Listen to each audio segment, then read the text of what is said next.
असदुद्दीन अवैसी और मगरबी बंगाल की वज़ीर आला ममता बनर्जी अब मुस्लिम वोटों को लेकर आमने सामने है।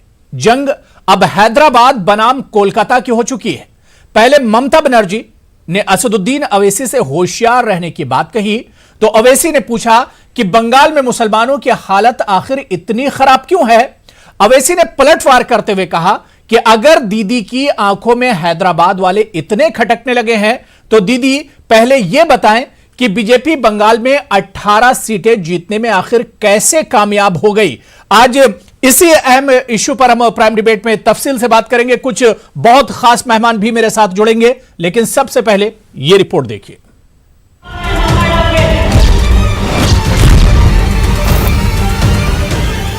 मगरबी बंगाल की वज़ीर आला ममता बनर्जी अपनी सियासत बदलती नजर आ रही है। उनका दावा है कि बीजेपी को कमजोर करने के लिए वो अपनी सोच को बदल रही है। उन्होंने पहली बार अपने पार्टी के इजलास में अक़लियतों पर हो रहे जुल्म का तज़किरा किया और इसके मुतालिक अपने अरकान से लोगों में बेदारी लाने की दरख्वास्त की। ममता बनर्जी ने मजलिस इत्तेहादुल मुस्लिमीन के सरबराह असदुद्दीन अवैसी का नाम लिए बगैर उन पर तंज किया। उन्होंने कहा कि अक़लियतों के बाज लीडर इंतहा पसंदी को फरोग़ देते हैं, जिनका ठिकाना हैदराबाद है।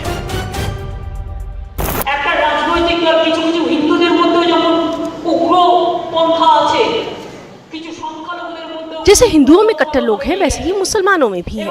बीजेपी को यही लोग जीत दिलवाते हैं और इनका ठिकाना हैदराबाद है।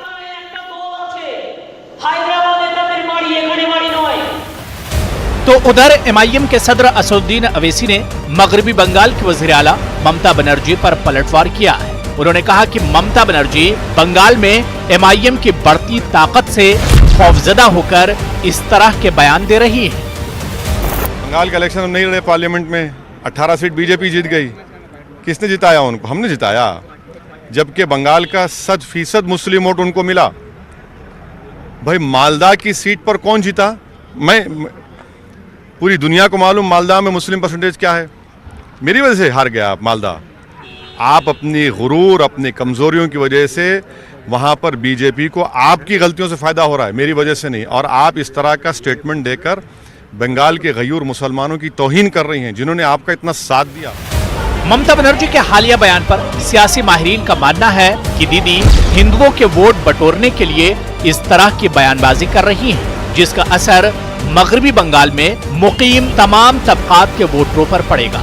सवाल ये उठता है कि क्या बंगाल में बीजेपी की बढ़ती मकबूलियत और ताकत से ममता दीदी खौफजदा है, या असदुद्दीन अवैसी का सेकुलर वोटों पर बढ़ता असर ममता को परेशान कर रहा है।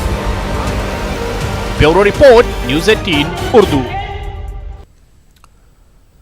तो जाहिर सी बात है कि जो रुख ममता बनर्जी अब अपना रही हैं, इसके आखिर क्या कुछ माने निकाले जाएं। माहिरीन का कहना तो यही है कि एक तरह से ममता बनर्जी कहीं ना कहीं अब एक तशवीश में है, एक मायूसी की शिकार हैं, क्योंकि लगातार कहीं ना कहीं मगरबी बंगाल में बीजेपी का कद पिछले कुछ सालों में बढ़ा है। और अब जब असदुद्दीन अवैसी मगरबी बंगाल से सटे हुए, यानी मगरबी बंगाल और बिहार की सरहद पर उन्होंने अपनी एक सीट हासिल की है ज़िमनी इंतखाबात में, ऐसे में कहीं ना कहीं अब ममता बनर्जी को एमआईएम यानी असदुद्दीन अवैसी की पार्टी से भी एक तरह से खतरा लाहक हो गया कि अगर असदुद्दीन अवैसी मगरबी बंगाल का रुख करते हैं तो यहां पर मुस्लिम वोट बैंक जो है वो कहीं ना कहीं एक तरह से असदुद्दीन अवैसी के निशाने पर होगा। शायद यही जो लड़ाई है यही समझ में आती है, इस बयान के पीछे की हकीकत यही समझ में आती है। हालांकि इस पर असदुद्दीन अवैसी ने भी पलटवार किया है। इसको हम और तफसील से समझेंगे इस पूरे मामले को। कुछ बहुत खास मेहमान मेरे साथ डिबेट में जुड़े हुए हैं। बहुत जल्दी अपने मेहमानों का आपसे तारुफ करा देता हूं। मेरे साथ शेष नारायण सिंह साहब सीनियर जर्नलिस्ट हैं, सहाफी हैं, मेरे साथ डिबेट में जुड़े हुए हैं। शिवम त्यागी जी बीजेपी लीडर हैं। खालिद इबादुल्ला साहब टीएमसी लीडर हैं, कोलकाता से जुड़े हुए हैं। सैयद आबिद साहब जनरल सेक्रेटरी हैं एमआईएम के, मुंबई से मेरे साथ जुड़े हुए हैं।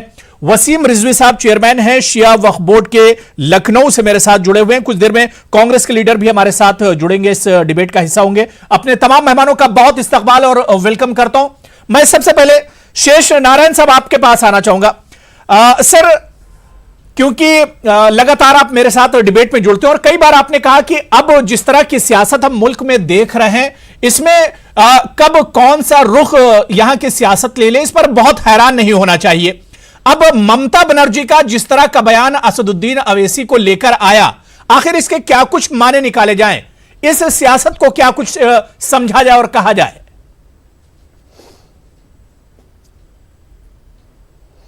देखिए, असदुद्दीन ओवैसी साहब जो हैं, उनका all India Muslim Ittehadul Muslimeen जो पार्टी है उनकी, वो पूरे देश में, उत्तर प्रदेश में भी उन्होंने कोशिश की, बिहार में तो बाकायदा 36 सीटें लड़ने वाले थे, 6 ही सीटें लड़े, और आपने देखा अभी महाराष्ट्र के इंतखाबात में उन्होंने बाकायदा जो बीजेपी के खिलाफ पार्टियां थी उनको कम से कम 10-15